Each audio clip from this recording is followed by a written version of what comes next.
conjointement organisé par la SMEX et une grosse délégation de l'écosystème des autorités portuaires du port de Barcelone. Pourquoi la SMEX avec le port de Barcelone? C'est très simple. Nous, notre rôle au sein de la SMEX, surtout le pôle que j'ai l'honneur de présider, c'est de faciliter et de fluidifier les échanges avec l'étranger et les marchés étrangers. Nous avons fait un excellent travail grâce à nos partenaires marocains et nous avons facilité beaucoup de choses au Maroc, dans les ports marocains, les ports de chargement, grâce à la digitalisation.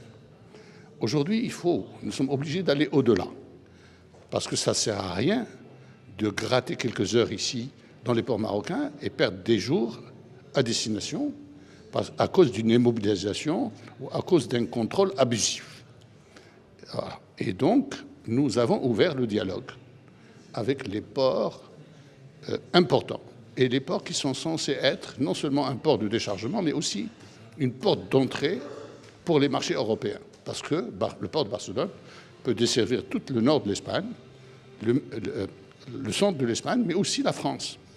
Et c'est pour ça que c'est important de se réunir avec eux, de voir quels sont leurs atouts, donner de la visibilité aux exportateurs sur ces atouts, mais aussi et surtout voir les handicaps pour qu'on puisse les enrayer et fluidifier toute la chaîne logistique, depuis le lieu de fabrication au Maroc jusqu'au lieu de consommation à l'étranger sur les marchés européens.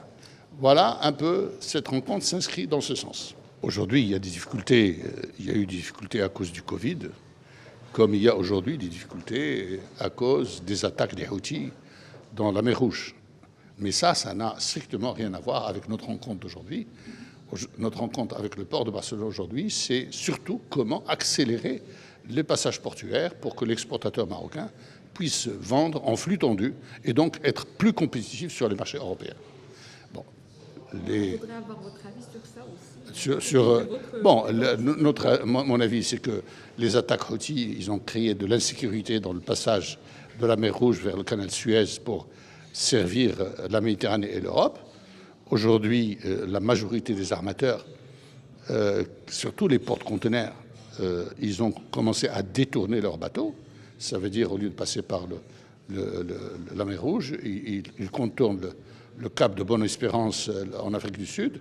Ça fait à peu près 10 à 15 jours de plus, donc un retard important dans les livraisons. Un manque de capacité, parce que lorsqu'un bateau prend plus de temps, il n'a pas de bateau à mettre au chargement pour la prochaine rotation, et une consommation plus importante des soutes. Alors, plus les assurances qui ont volé en éclats pour devenir plus chères à cause des risques de guerre qui se passent là-bas.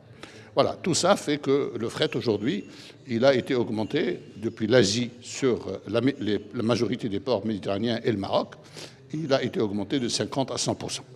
Voilà. J'espère que cette situation ne va pas perdurer.